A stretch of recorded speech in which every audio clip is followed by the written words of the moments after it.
आज की इस वीडियो में हम आपको बंदर का तमाशा दिखाने वाले मदारी और एक अल्लाह के वली का वाकया सुनाने वाले हैं। जब मदारी ने अल्लाह के वली को तमाशा दिखाया तो अल्लाह के वली ने क्या किया, आगे हम आपको बताएंगे। बस आप इस वीडियो को जल्दी से लाइक कर दें और हमारे चैनल को सब्सक्राइब कर दें। एक मर्तबा हज़रत लाल शहबाज कलंदर कहीं तशरीफ़ ले जा रहे थे कि अचानक आपको रास्ते में एक बंदर नचाने वाला मदारी दिखाई दिया, जो कि खेल तमाशा दिखाता था। उसके साथ उसका बंदर भी मौजूद था। हज़रत लाल शहबाज कलंदर उसके करीब गए और आपने उससे पूछा, तुम कौन हो? तो वो कहने लगा, मैं कलंदर हूँ। उस ज़माने में तमाशा दिखाने वाले को कलंदर कहते थे। आप उसका ये जवाब सुनकर मुस्कुरा उठे। आपको मुस्कुराता देख उस मदारी को ये बात पसंद नहीं आई कि आप उसकी बात सुनकर मुस्कुरा दिए। उसने सोचा शायद मैं मदारी हूँ इसलिए ये मुस्कुरा नहीं है। आखिरकार वो आपसे पूछ बैठा, आप बताइए आप कौन हो?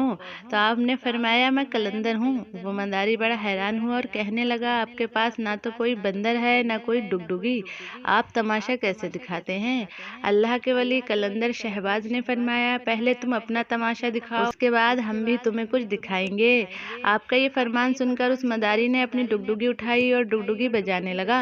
उसकी डुगडुगी की आवाज़ सुनकर बंदर नाचने लगा और तरह तरह के करतब दिखाने लगा।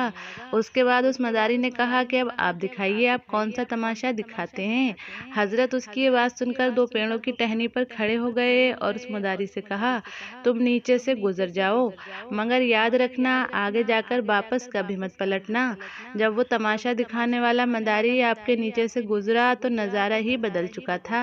ना सूरज की धूप थी, ना गर्दो गुब्बार था। सामने खूबसूरत पहाड़ और खूबसूरत नज़ारे थे, हरी भरी वादियाँ थीं।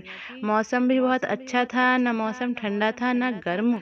अभी वो मदारी परेशानी के आलम में इन्हीं सोचों में गुम था कि इतने में वो क्या देखता है कि सामने से एक बहुत बड़ा लश्कर घोड़ों पर सवार होकर उसकी तरफ आ रहा है। उसने लश्कर को देखा तो सोचा, आज तो लगता है मैं मारा जाऊंगा, आज मेरी जान नहीं बच सकती। लश्कर उसके पास आया, उसमें से सूबे का सालार बाहर निकला। इससे पहले वो मदारी कुछ कहता, सूबे के सालार ने कहा, बादशाह सलामत, आप कहाँ गायब हो गए थे? हम आपको कब से ढूंढ रहे हैं। आपकी सल्तनत आपका इंतजार कर रही है, आपके सल्तनत के लोग आपका इंतजार कर रहे हैं। आप हमारे साथ चलो। अब वो तमाशा दिखाने वाला मदारी घोड़े पर सवार होकर उनके साथ चल दिया। जब वो महल पहुंचा तो आलीशान महल देखकर हैरान हो गया और वो हैरानी से महल को देखने लगा। जैसे ही वो अंदर पहुंचा तो वजीर अदब से खड़े हो गए। वो मदारी हैरान और परेशान था कि ये सब क्या हो रहा है, मैं इनका बादशाह कैसे बन गया? ये हरी भरी वादियाँ, ये चमकता महल, ये इतने सारे नौकर, ये सब लोग मुझे अपना क्यों समझ रहे हैं? इसके बाद वो तमाशा दिखाने वाला मदारी सब कुछ भूलकर नहा धोकर शाही लिबास पहनकर तख्त पर बैठ गया। उसके बाद वक्त गुजरता चला गया और बहुत सारे साल बीत गए। मदारी अब बूढ़ा हो चुका था, जिस्म से जान और मुंह से जायका चला गया, यानी वो इंसान बुढ़ापे की हद तक पहुंच चुका था। एक दिन वही शख्स दरिया के किनारे बैठा हुआ था और सोच रहा था कि आखिर ये मेरे साथ क्या हुआ था। उसने सोचा वहीं जाकर देखा जाए जहाँ से ये सब शुरू हुआ था। जब वो वहाँ पहुँचा तो उसने देखा कि वो पेड़ आज भी मौजूद है। उस शख्स को ख्याल आया कि चलो देखते हैं, उस पेड़ के पास ही जाकर देखते हैं कि आखिर मेरे साथ क्या हुआ था। वो शख्स जैसे ही उन पेड़ों के नीचे से गुजरा तो सारा का सारा माहौल फिर से बदल गया। जो गुजरा हुआ वक्त था वो फिर से बदल गया। उसकी हालत जो बुढ़ापे की थी वो वापस से बदल गई और वो सल्तनत, वो वजीर, वो सिपाही सब पीछे छूट गए और वो वापस अपने बंदर और हजरत लाल शहबाज कलंदर के पास पहुंच गया।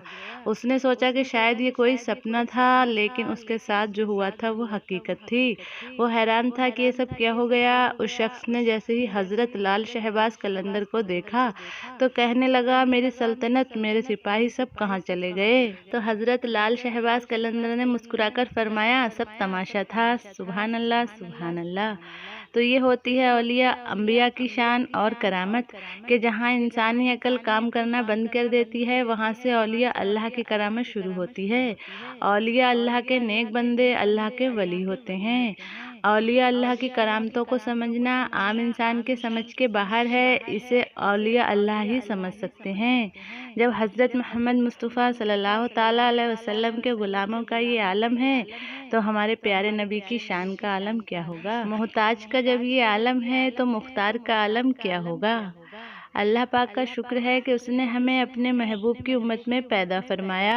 अल्लाह पाक हमें नबी करीम हुजूर सल्लल्लाहु ताला अलैहि वसल्लम की सुन्नतों पर अमल करने की तौफीक अता फरमाए। आमीन अल्लाहुम्मा आमीन।